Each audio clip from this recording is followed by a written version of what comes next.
Бонтон, правила на однесување, лична, но и општествена одговорност. Денеска разговараме со Лукреција Маљковиќ.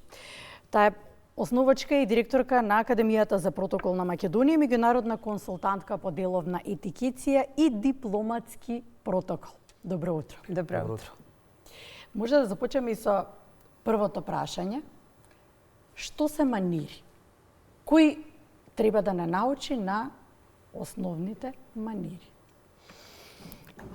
Манири се оно што го кажавте бонтон, значи правила на однесување кон себе и кон останатите. Значи правила на однесување кои што треба да ги научиме од најмали нозе, со други зборови треба да не научат родителите, истите да се доизградат во текот на воспитно-образовниот процес и понатаму како што ве води животот. Меѓутоа, основата ја добивате од детството, од семејството. Правила. Постои некој водич, кога велиме правила, треба некој да биде учител. Кој ги пренесува правилата, кој ги поставува прво, а потоа и кој ги пренесува? Правилата се знаете како поставени во текот на годините како дел од традицијата и менталитетот. Бонтонот генерално е секаде ист, иако има одредени правила кои што зависат од тоа каде живеете и во која средина живеете. Тие што се, да кажам, прилагодливи, тие што се различни, зависат од менталитетот на народот, од религијата која што се практикува, од одредени традиции, обичаи, оно што е кај нас нормално, вообичаено, воспоставено, може да е невообичаено во некоја друга земја, не знам, еве, да кажеме како пример, Средниот Исток, па дури и на Западот, нешто што е нормално за нас, не е вообичаено во други држави. Така што ние ги воспоставуваме тие правила како некако вид на наследство до она што сме го наследиле од нашите предци, се разбира, и тие правила подлежат на промена. Еве само како еден пример, позицијата на жената во модерното време е целосно променета. Она што се сметаше како кавалерство, джентлменство кон жената како понежен пол, веќе се смета како апсолутно неприфатливо во некои други држави. Или пак, во некои други средини, пак жената едноставно не постои во тој систем, нели, жената е сосема понижена, второкласен член на општеството и така натаму. Така што мора секогаш да се биде свесен за тоа во која средина се движиме, со кои луѓе комуницираме, каде одиме ако сакаме да ги спочитуваме тие правила и да не направиме гаф. Постои ли едно, извини, не бонтон, постои ли едно универзално правило бонтон кое што е унифицирано секаде и кое што е најзначајно? Може би не може да се каже дека е едно правило, меѓутоа почита кон другите. Секогаш треба да го почитуваме другиот, дури кога сме различни, дури кога не се согласуваме со неговото или незиното мислење. Значи, тие ситни некои куртоази, што ги нарекувам јас, нели, од ве молам, од повелетот, благодарам, од се извинувам, жалам, нели, тоа се некои основни правила. Значи, почитувањето на другиот. Луѓето секогаш ќе памтат како сте се однесувале со нив и колку сте ги спочитувале. Нема да паметат како сте биле облечени или со какво возило сте дошле, ама ќе паметат дали сте ги исперсирале и дали сте ги спочитувале. Дали тоа значи дека со патувањето треба добро да се запознаеме каде одиме, кои се нивните начини, правила на однесување, дали тоа е дел од бонтонот за нас, дел од нашето однесување, да кога ќе одиме некаде, ќе патуваме без разлика на колка временски период, да ги почитуваме правилата кои што важат за тоа место. Апсолутно е така.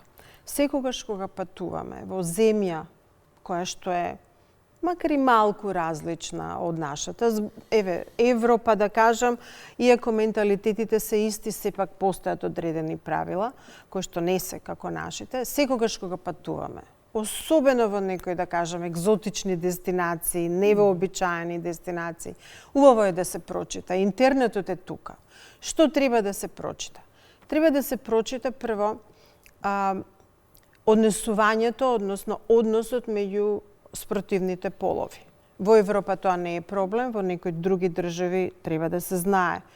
Дали се поздравувате, дали имате контакт со поглед и така натаму.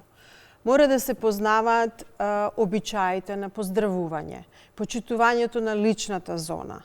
Ние како народ многу лесно влегуваме во приватноста на другите луѓе и тоа за нас е многу нормално. Не е само физичкото влегување, каде што се гушкате со луѓето, стоите блиску до нив, не е проблем да имате физички допир. Во многу култури личниот простор е светост и луѓето не сакаат да им поставувате лични прашања, не знам за кого сте гласале, колку плата имате и така натаму. Потоа треба да се проверат работите што може да ве доведат во незгодна ситуација, така наречени табуа. Што е оно што не треба да го разговарате и да го чепнете како тема. Не знам, еве, пример. Одите во Германија, одите во Шпанија или во некоја друга земја која што била дел од, да кажам, нацистичкиот блок. Не ги дискутирате тие работи, значи политички заднини, историски моменти, верски прашања, контроверзни прашања, сексуална ориентација, се тоа некои конверзацијски табуа кои мора да се внимаваат. И на крајот на криштата убаво е и да се знае кога одите во странство практични некои работи, нели? Дали можете да размените девизи, доколку работат банките, колку бакшиш се остава во кафеаните. Дека тоа прво го проверуваме, а оној дел кој што го споменавте многу значаен и важен, некако е неправилно. Да, нели, како велат, секогаш кога одите во странска земја, научете како се вика добро утро и добар ден на нивниот јазик, секогаш научете како се вика благодарам, и кога ја давате здравицата, доколку се најдете во таква ситуација, здравицата треба да биде на нивниот јазик. Тоа се тие основни куртоазии. Ние секогаш кога имаме странци, еве и со протоколот, кога имате странски говорник или гостин, тие се трудат ако ништо друго, барем тие три работи да ги почитуваат. Добро утро, благодарам и здравицата на мајчиње, односно на јазикот каде што се наоѓате.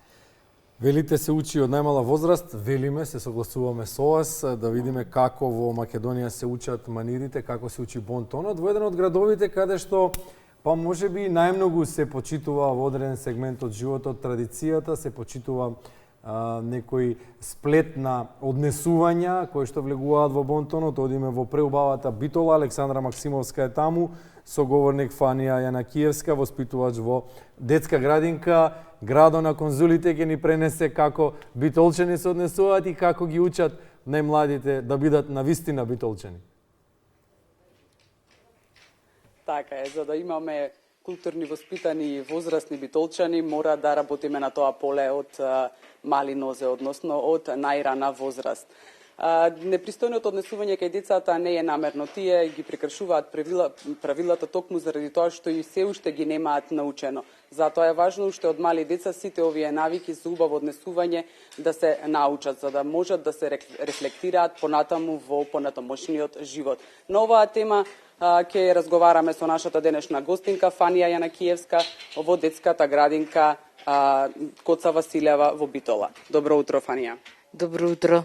Добро дојдовте во нашата градинка. Да се биде воспитувач во градинка е професија која не може секој да ја работи, е многу тешка, меѓутоа истовремено е и најблагородна професија. Со какви предизвици најпрво се соочувате и како истекува еден ваш ден? Па да ви кажам вистина, право кажавте дека треба не е секој за воспитувач. Првин треба во срцето да ја имаме професијата. И најважно од се треба да ги сакаме децата, љубовта да ја му ја посветиме токму нив. Од тие самите деца треба да се сторат личности кои што понатаму треба да функционираат во право светло.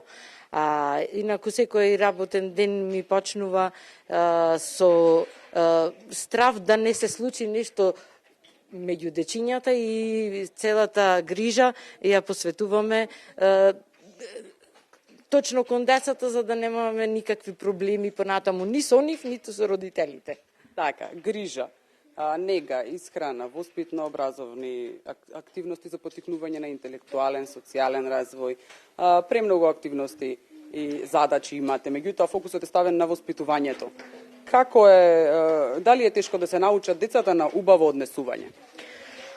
Па да ви кажам право, не е тешко да се научат децата, и децата се една празна табла која што ние сме должни да ја испишуваме. И треба, мојата задача, јас што се имам поставено во животот, повеќе е насочена кон тоа децата да се културни, воспитани, да знаат како да се однесуваат во секој поглед и на секое место. Значи, секогаш обрнувам повеќе внимание на културното однесување, на зачувување на традициите на дечињата и на помагање меѓу себе, меѓу другарчињата, да бидат културни, воспитни и секогаш да си имаат своје јас, да си знаат како треба да се однесуваат во средината. На која возраст е најдобро да започнат да се учат оние основните правила за убаво однесување? Па најдобро е по мое, јас како што работам со децата од 2 години натаму, затоа што претходно се тие во јасли, и во јасли се многу мали, не знаат ни да зборуваат. Многу кога ќе почнуваат да зборуваат и кога почнуваат да разбираат, тука сме ние, во родителите и воспитувачите, да ги насочиме на наивната правилен пат и културно однесување. Тогаш, од многу пати родителите, јас кад се ставувам во страна на воспитувачите, на децата не му знаат да му го кажат неколку зборови кои што се најважни во животот, не може, не треба и не. Децата до 3 години не ги знаат тие зборови, што мислам дека е пропуст кај големиот број родители. Така, кои се основните правила за убаво однесување, што треба да ги знаат пред поаѓање на училиште? Најосновни правила треба да се прво почитување на возрастните, затоа што кога ќе почнат да одат на училиште, децата првин треба да си почитуваат нивниот наставник, учител. Потоа да се другари, да знаат да споделуваат меѓу себе, да не се себични, да можат да помагаат на секој другарче кое што ќе му има потреба од помош, од сите деца не се исти. И најважно е да знаат да кога ќе се сретнат во надвор од установата, да поздравуваат, да знаат да помагаат, да знаат како да се движат по улиците и да знаат да ги почитуваат домашните и возрастните во сите сфери каде што ќе се сретнат. Кое е најтешко од овие правила да го совладаат, дечињата?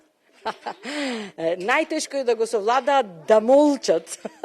Децата секогаш сакаат да се искажат тие, да си имаат своја јас, да си го кажат она нивното, тие, јас знам, чекај, јас прв ќе кажам. Најтешко е тоа да се совлада и многу тешко можеме да ги совладаме почитувањата и кон самите родители. Тие први нивните родители треба да си ги почитуваат, потоа се друго. Ако го научат тоа, ќе бидат добри личности, ќе се изградат како функционери, да речеме, или пак во нивните сфери каде што ќе си бидат насочени. Така, ајде сега да видиме овие дечиња што сакаат се да кажат, да ги прашаме што имаат научено од основните правила. Кажи ми ти, дали треба да им помагаме на возрастните и како треба, на кој начин? Треба да му помагаме на посталите за плекулица, за кој ќе носат некои работи, за да му се скини и да му се истркала нешто, да му го дајме или нешто ако му испопадне, да му го дајме исто. Им помагаш ти на старите? Да. Благодарам, Теодор. Ајде, Мила, да ја прашаме, Мила, како треба да се однесуваме кога ќе јадеме? Не треба да шлапаме. Така. И не треба да јајме со отворена уста. Така. Ти благодарам, Мила. Можеме да забележиме дека тука има навистина добра пријатна атмосфера и воспитани дечиња откако дојдовме се воздржуваат и ги обавуваат своите обврски. За крај само би ве прашала, 40 години работите како воспитувач. Кои се вашите искуства? Дали порано, времето на почетокот или сега е потешко да се воспитуваат децата? Па, во 40 години сретнував секакви услови, секакви луѓе се сретнуваме со секакви родители. Но јас мислам дека не е тешко ни сега, ни порано воспитувањето на децата, затоа што ние сме тие што треба да си ги поставиме условите на работа и како што ние ќе си ги поставиме условите, тие така ќе се однесуваат према нас. Затоа мислам дека секој треба да си постави став како ќе се однесува со децата и како тие ќе му вратат на секој возраст, и на родителите и на нас воспитувачите. За крај само ќе кажам дека децата се огледало на нивните родители, но исто така и воспитувачи и наставници, затоа треба повеќе време да им се посвети првенствено на воспитувањето, а потоа и на образованието и на другите развои. За крај сакам сите заедно дечиња да ги праша нешто нивната воспитувачка, да видиме дали ги знаат оние волшебни зборови. Ајде дечиња да кажеме кои се волшебните зборови? Благодарам, ве велете и ве молам. Ви благодарам и јас на сите вас. Ви благодарам и вас. Студио. Благодариме Александра, ви благодариме дечиња, благодариме на Светото Битола, тројство на волшебни што зборови. придонесувате да се чувствуваме благородно, нели, особено ова утро, а и во текот на животот се разбира. Бонтонот е тука да се почитува, да се негува и да се пренесува на генерациите. Лукреција Мајковиќ во студиото, се согласивте со наставниот кадар во изјавата дека правилата ќе бидат онакви какви што ние ќе ги поставиме во односот кон децата. Каков ни е наставниот кадар во делот на поставувањето на тие правила? Па еве кажа наставничката, нели, како што ќе се поставите вие, така ќе ве гледаат и децата се огледало на родителите. И јас само ќе кажам, 40 години искуство на оваа господја, што ги воспитува децата, не може да се научи од ниедна книга. Затоа, воспитувачите, нели, воспитно-образовен процес е, воспитувачите, наставниците се втората карика во тој процес. И тоа не смее да се занемари. Дури и доколку постои дупка во воспитувањето од страна на родителите и семејството, наставниците се тие што треба да ја исполнат таа дупка. Така што тоа е еден континуиран процес кој што трае во текот на целиот живот. Не смее да се занемари улогата на училиштата. Мене ми е многу жал што во последно време акцент се става само на образованието, а воспитувањето како процес малку се занемарува. Дури овие нови најави за исфрлување на некои предмети, етика од училиштата, логика, тие се сите многу блиско поврзани со воспитувањето и со однесувањето. И штета е. Јас дури би рекла, не само што не треба да се исфрли, туку треба да се внесат во најраниот процес на образование. Во многу Уште школи... во предучилишна возраст? Апсолутно, да, па таму се обликува. веројатно. Децата се глина, вие ја обликувате од најмала возраст. Како е, во скандинавските земји се учат некои работи кои што се за нас чудни. Емпатија, етика, толеранција, значи да знаеме да го почитуваме различното дете од нас, да знаеме да се однесуваме со децата со посебни потреби. Тоа се вградува од мали нозе. И наставникот не смее да го заборави тој елемент од неговата професија.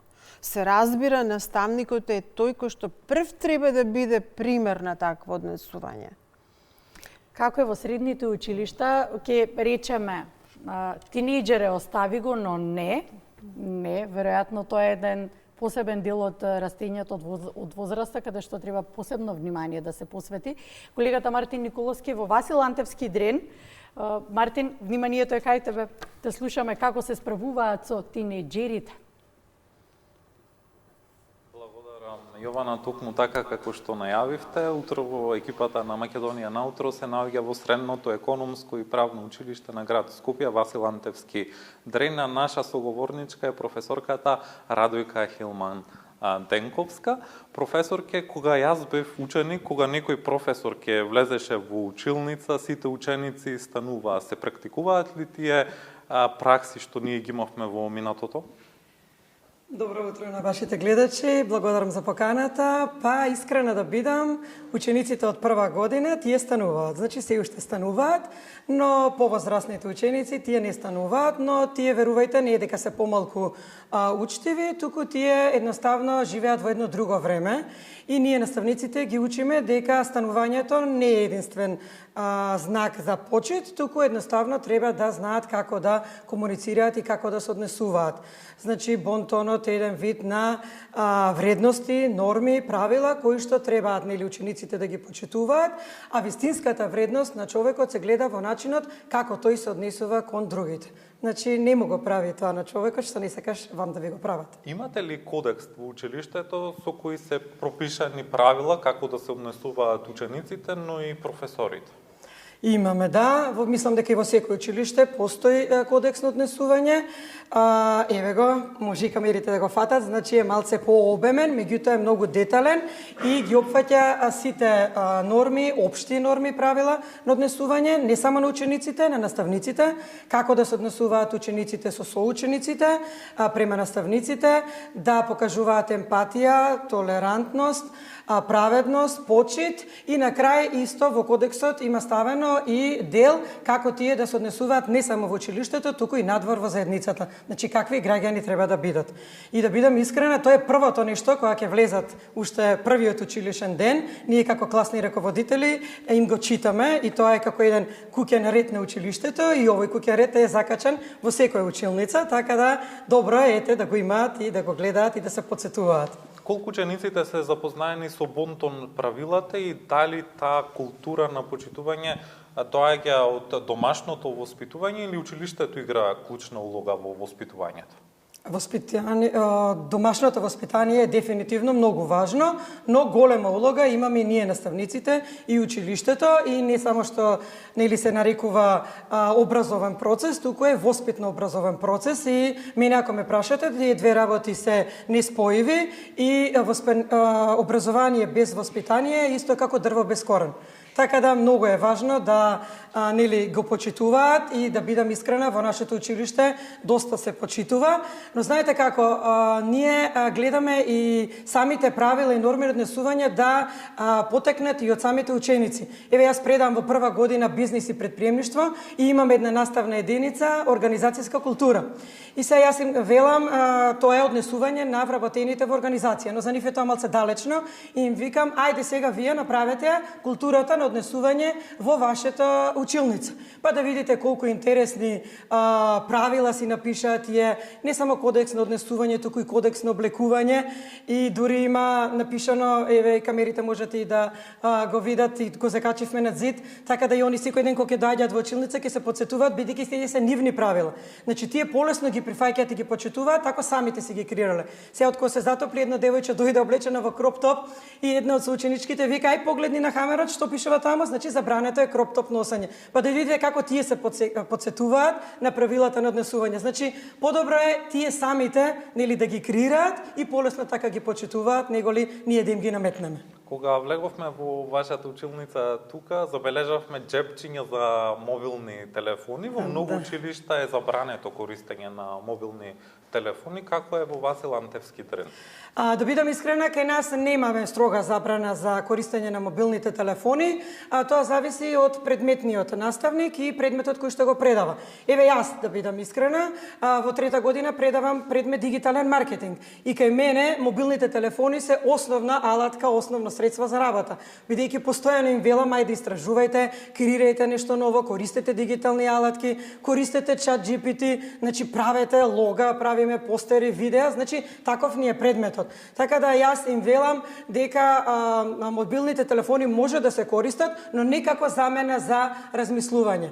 И имаме одредени случаи каде што предмети како што се математика, сметководство, статистика, каде што треба поголема концентрација на часот, тогаш наставникот им вели ајде брзо, а телефоните ставете ги во џепчиња, секако кога имаме тестови, секој во своето џепче да си го стави мобилниот телефон.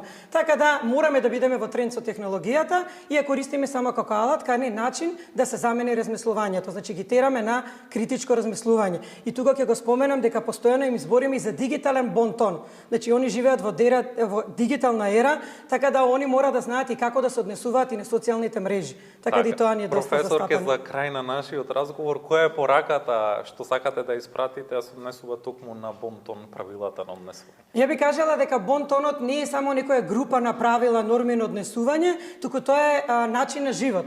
И би кажала една порака до младите, а тоа е дека почите што ќе ја дадете денес, ќе ви се врати утре. Значи бидете љубезни и однесувајте се така како што сакате вие да се однесувате. И уште една порака за возрастните, кои што не треба да ги заборавиме, вклучувајќи ги тука и родителите, бидете пример на младите.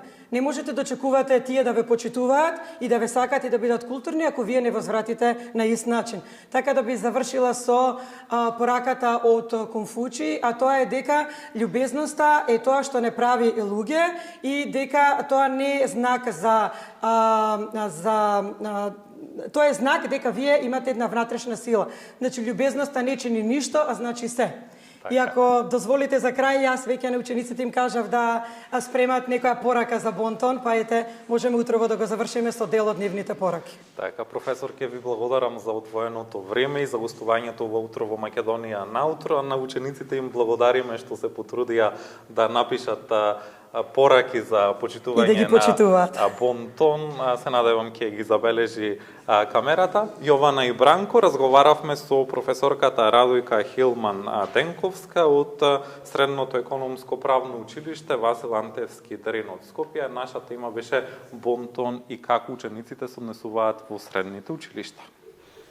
Благодариме, Мартин. Особено беше инспиративна пораката што ја видовме на крајот со празните раце и со рацете в џеп. Тоа беше најинспиративната порака што ја добивме ова утро за бонтонот.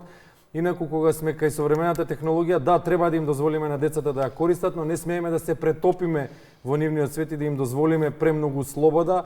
Ако веќе е основна алатка телефонот, тогаш треба да им се обезбедат телефони на кои што ги нема нивните профили, туку тие да бидат строго за конкретната работа за која што се наменети. И да, калкулатори на час по математика не мора на мобилните телефони. Луѓето измислиле калкулатор кој што има и повеќе и подобри опции за математички пресметки. До гостинката прашање, станувањето. Ме боцна оваа тема. Зошто да не станат децата? Средно училиште, пубертет, тинеџери, нема назад. Тоа е последниот филтер на вајање на глината, како што кажавте.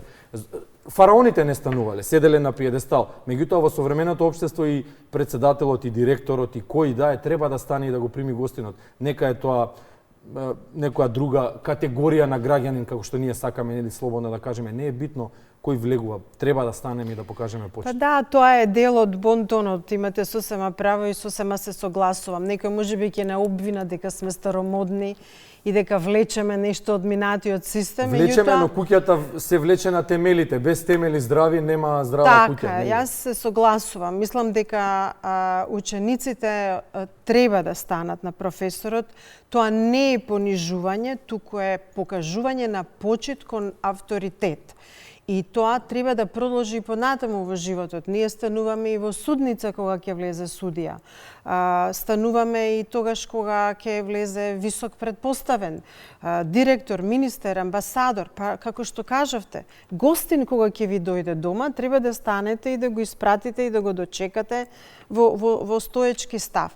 Така што она што е лошо е да се дозволи да има правило, ама да се прекршува.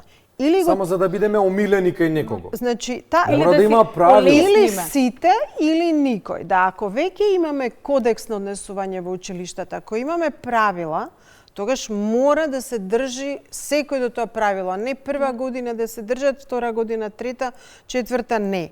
Живеат во, како рече професорката, друго време. Кое е тоа друго време? Времето го наметнуваме ние, што сме пред нив. Времето е друго, меѓутоа правилата на однесување не се менуваат. Напротив, тие се надградуваат. Значи, еве, И се пренесуваат дигитална ера, генерацијски. така е. Нашата генерација немаше социјални медиуми, ние не моравме да се грижиме како ќе се однесуваме на Facebook и дали ќе ги навредуваме другите.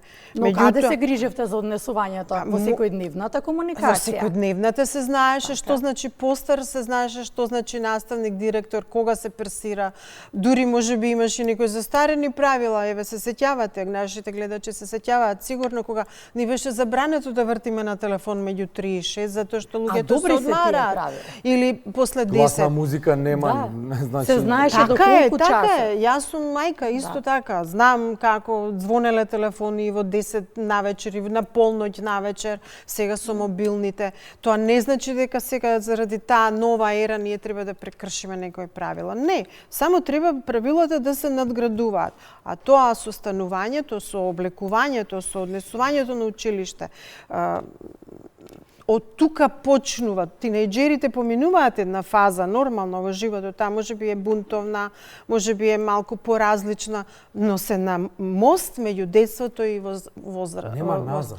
Не, апсолутно Нема нема назад назад. во Се тинејџерската согласувам, возраст. така. Нема Понатаму во животот, во секојдневната комуникација, едните ќе се класифицираат како господа и ќе биде тој е господин. Често знаеме да видиме некој повозрасен господин и да кажеме каков господин, така. И таа е дама. И таа е дама, каква дама. Кои се тие? Па, тоа се луѓе кои што имаат манири. Без разлика на образование, без разлика на богатство, кога ќе кажете вистински господин човек е, нели, или вистинска дама, тоа е првата асоциација, некој што знае како да се однесува. Повторувам и пак ќе кажам, не е важно каков автомобил возите и каков часовник носите.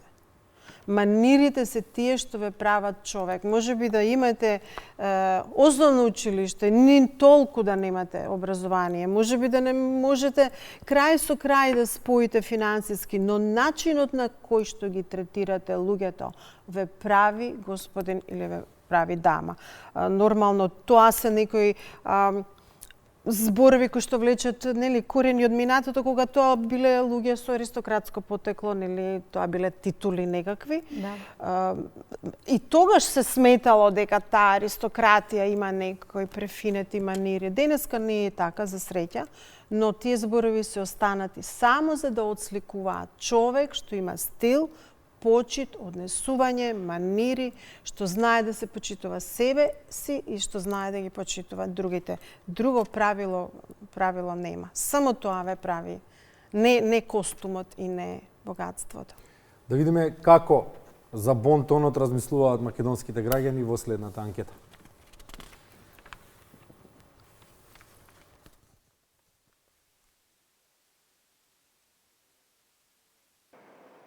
Добро утро, благодарам, те молам, извини. Се зборови кои што се помалку ги употребуваме, а се основата на доброто однесување и воспитување. Во Македонија наутро разговараме за бонтонот. Дали мислите дека сме запознаени со бонтон правилата? Тешко. Тешко. Посебно младиве, тешко. Не се запознаени баш. Ама тоа е од дома. Зависи од родителот. Дали често пати слушате кога некој ќе направи грешка да рече извини или пак да ти каже благодарам кога ќе направиш нешто ти за него? Многу често, мислам, многу ретко, пардон. Дури се збунувам кога некој ќе ми каже или благодарам, или повелете, или извинете. А дали вие тоа го користите?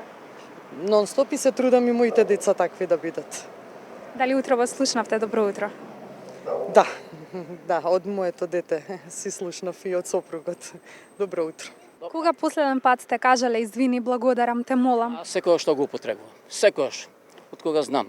Од прво одделение кога не учеа наставниците, до ден денеска тоа кај мене постои извини, Дали тоа го забележувате и од страна на другите луѓе кон вас? Ретко. Некој имам овде, јас сум од Прилеп Во Прилеп како поголема култура имаш, овде некако тоа избегнато, или ако одиш на улица не се помрднува, мора да се лево десно да поедиш. Ги почитуваме ли правилата за правилно однесување? И така и така. Дали се однесуваме според бонтон? Да, Кога последен пат имаш кажано извини, те молам, благодарам?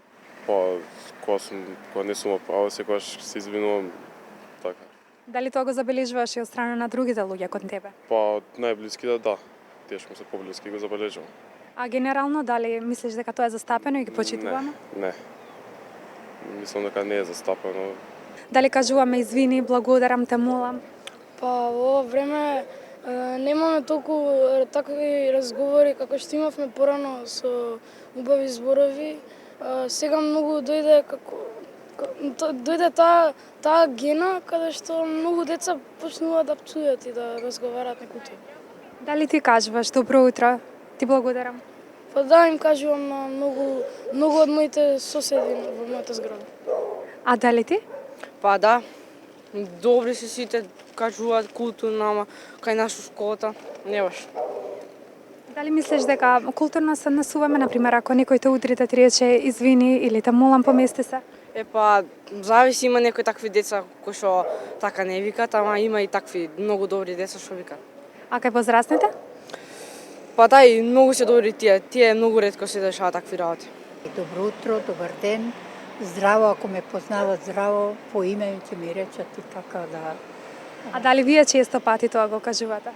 Не, ја редовно го кажувам. Ја редовно што ги познавам здраво, ако и дури и непознат некој пат ќе му речам здраво, а не напознато, редовно и обавезно тоа го правам. Па тоа е културата на човекот. Дискусија и во студиото, и тоа жестока. Добро. Не сум. Не со вас, да. Ние секогаш го имаме тој дел на дискусија, различни карактери, веројатно, да. И водат напред различните мислења. Точно, и различно мислење треба да се прифаќа. Точно. Сега. Понекогаш. Тема за која што многу сакам, Лукреција, да зборувам, јавните личности, во кои што ние влегуваме исто така, како јавни личности, телевизиските работници, какво однесување тие треба да пропагират не само преку медиумите, туку и Скопје колкаво е, Македонија колкаво е. Многу често се гледаме, се среќаваме во секојдневната комуникација, движење, наши обврски и знаат да ни кажете препознавам, застануваме, зборуваме, бар јас за себе лично зборувам. Какво треба да биде нашето однесување? Па, најсовршено. Значи, кај сите јавни личности, однесувањето треба да е безпрекорно, затоа што се тие огледалото на културата, на нацијата, на државата. Разбирате, така како што се децата огледало на семејството, така се јавните личности огледало на севкупната култура на една нација. И доколку станува збор за личности кои што и онака имаат убаво домашно воспитување, многу е лесно и во јавноста тоа да го проектираат. Ако немаат бонтон, не можеме да очекуваме убаво да се однесуваат и во јавниот дискурс. И кај новинарите особено, ве гледаме постојано, вие сте на телевизија од најраните часови до доцна. Се будите со постојано, па така е, дури и кога човек не ве слуша, вие сте некаде во позадината, се слуша гласот. Така што и тоа влегува во секој од нас, посебно кај младите. Однесувањето кон гостите, персирањето, размената на мислења, тонот на гласот, без непотребно викање, без лични навреди, па ако сакате, еве да кажеме, и по кодексите на облекување. Сето тоа е огледало... Особено на таа тема сакам. Добро, треба ли да постои еден кодекс на облекување, на изглед за телевизиските велам телевизиските работници, и не сакам само да кажам водители, туку без разлика сите кои што работат. Па најмногу тие што се појавуваат на екран. Сега луѓето кои што се тука технички да ви помагаат, нормално од нив не може да се бара, да се придржуваат до некои правила. Меѓутоа, луѓето што се појавуваат на телевизија мора да имаат одреден кодекс. Вие работите во националната телевизија, јас се сеќавам, моите почетоци беа овде. За време на моите студии, каде што имаше точно и кои бои смеете да ги носите и гардеробата како треба да изгледа, имавте шминкери, фризура, фундус со гардероба, секако, и тоа треба да го има секоја професионална телевизија, па ако сакате секоја професионална фирма. Доволно е да се свртат другите канали во другите држави и да се види што значи во однос на бои, што значи во однос на накид, на шминка, на однесување, на став, така што апсолутно треба да има професионалец кој што треба да ви помага во тоа. Но и веројатно со текот на годините треба и тие правила, искуството си го прави своето да бидат едно нормално за нас. Знаете како, сега ако веќе зборуваме за облекувањето, секој од нас има стил. И некогаш правилата на облекување се во судир со вашиот личен стил. Јас тоа го имам и во протоколот, нели, и дури кога предавам, некој ќе ми рече јас во живот нема да облечам одело или нема да ставам кравата. Да, има некои работи кои што во животот ќе мора да ги направите. Затоа што се правила, каде би бил светот ако нема правила, ако секој прави така како што смета дека треба да прави. Ме сваќате? Еве и вие сте овде, вие сте денеска, иако е утринска емисија, сепак проектирате една професионалност, нема потреба од разголување, нема потреба од не знам колку светливи накити. Значи, сето тоа се правила и треба да ги почитуваме дури кога не се согласуваме со нив. Пред да преминеме на дипломатскиот протокол, подпрашање. Споменавте дека децата се огледало на семејството. Да, точно. Во современиот живот семејството нема многу време да им се посвети на децата, барајки го просторот што треба да им го овозможи на децата од секаков аспект, најмногу од материјалниот, бидејќи ова е консумерско општество во кое што живееме и не може да се абстрахираме од тоа. Дали премногу ги абстрахираме институциите кои што ги посетуваат нашите деца и каде што поминуваат најголем дел од времето? Се сеќаваме на едно време кое што беше многу помирно, меѓутоа наставниците и професорите не правеа да бидеме ние децата огледало на едно општество. Ја слушам вашата дискусија и знам зашто станува збор. Имате право сосема. Во некое друго време, кога ние бевме деца, поголемиот дел од денот го поминувавме со семејството. Така беше воспоставен системот. Кога ние бевме на училиште, родителите беа на работа, се собиравме сите, нели, ручек време и потоа половина од денот бевме со семејството, со родителите. Родителите имаа можност да се посветат на воспитувањето на децата. Сега тоа не е така, од X причини, да не навлегувам, нели, зборувавме за време на паузата. Работното време нас не го измести нормалниот ритам. Тоа значи дека децата кога ќе се вратат од училиште, родителите уште не се вратени или се преуморни, немаат време да посветат доволно на децата и во таков еден вакуум воспитната улога ја има училиштето, ја имаат медиумите, традиционалните, социјалните, како сакате, и не смее да се игнорира фактот дека сега институциите во голем дел ја презедоа улогата на родителите. Ама пак ќе кажам, родителите се клучните. Базата, фактот што се помалку се поминува време со децата, а од друга страна училиштето ја губи воспитната функција, имаме опасност да создадеме млада генерација која што нема да ги почитува тие правила, ќе биде бунтовна и од бонтонот ќе се прости. Само да констатирам, ниту еден родител во историјата на човештвото не успел да го натера детето да прочита Војна и мир. Тоа се учи на училиште и констатиравме дека имаме недостаток на комуникација кај младите и тоа е токму затоа. Да, не се Затоа што чита. во образованието да, да. не им се посветува Да, доволно ма внимание. знаете, моите родители не ме тираа да читам во Ма вие сте една. Вие сте една и тоа се раритети. Така, раритетите не се еталонот по кој што се водиме. Немаше филмови тогаш Така што требаше да ги следиме и YouTube, така имате право. Комуникацијските вештини се дел од бонтонот, да умеете да се изразите, да умеете и да слушате. Тоа што нам ни фали како на народ. Ние не умееме да слушаме. Слушаме не за да разбереме, слушаме за да реагираме. Тоа значи дека сме лоши слушачи. За Кусо се враќаме, Елизабета Митревска од Прилеп ќе се согласи со нас за многу нешто што ги кажавме сега. Клучната поента е како било никогаш, како е денеска. Бети, вниманието кај тебе следните 5 минути. Добро утро од Прилеп, еве ние културно да поздравиме. Кога граѓаните ќе ги прашате што е бонтон, тие веднаш ни велат тоа е домашно воспитување. Со нас е Александар Цветковски, етнолог. Цветковски, се согласувате со тоа колку има тоа улога домашното воспитување или каде се традициите? Колку пак влијаат? Домашното воспитување и бонтонот е исто, односно бонтонот е само дел од домашното воспитување, а традицијата е потполно насочена како младенчето да влези во редот на зрелите, општеството, како да го социализира, како од едно животинско бебе да направи човек, и затоа има механизми со кои се учат од раѓањето уште од стомакот, детето учи како да влези во мощне сложениот комплекс на социјални, домашни, деловни, било какви други односи. Именно човечкото младенче најдолго во животинскиот свет живее со родителите. Значи, малолетно е до 18 години, што значи дека толку многу, толку долго време му треба да ја усвои собствената култура, затоа што генетски ништо од тоа не се наследува.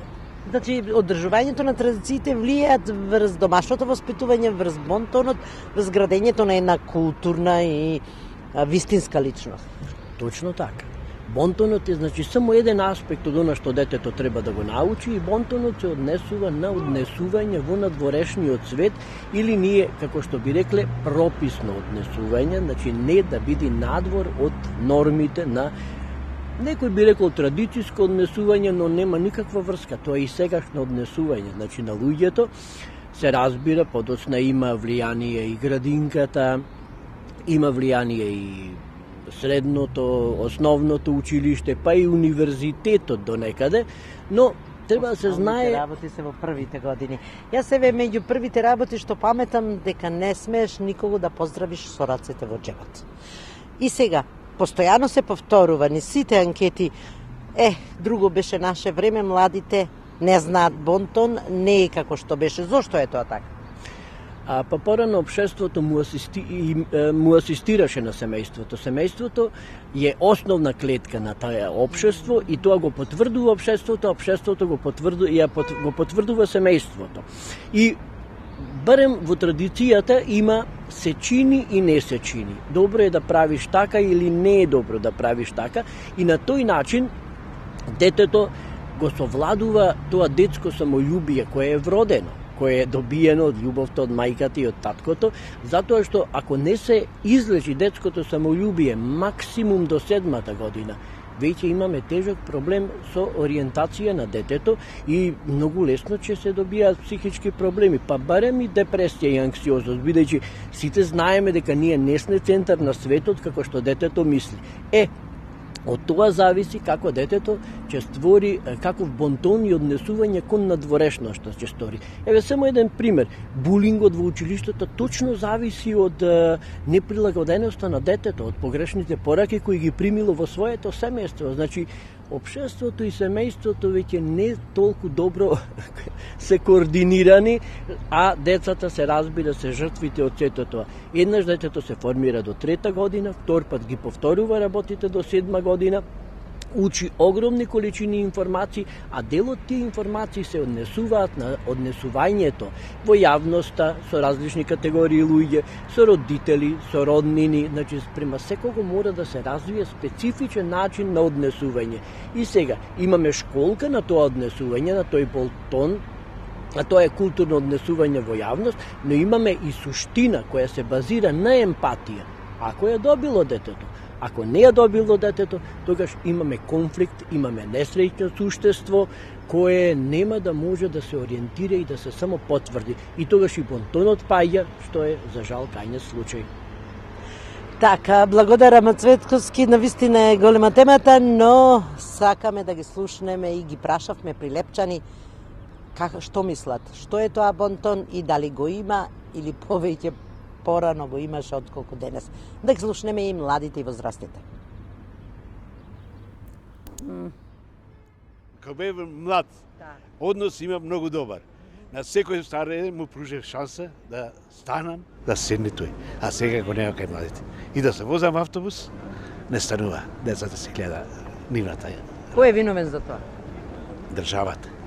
А родителите? И родителите, како са Родителите поички. Поички Како? Родителите се поички виновни.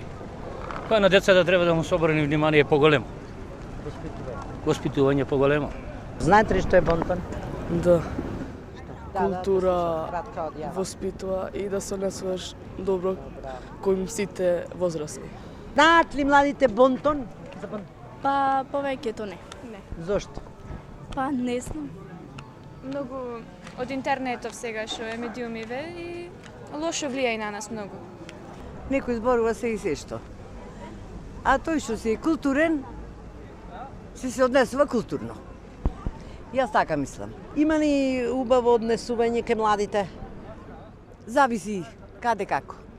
И од нив зависи, и од младите, и од старите. Домашно воспитање, тоа е најбитно.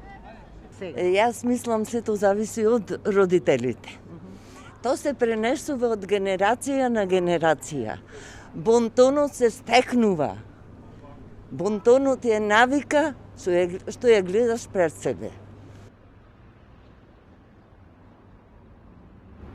Ете, слушнавме мислења за Бонтонот, за домашното воспитување, само на крајот ќе речеме убаво, сите неки имаат убав ден денеска.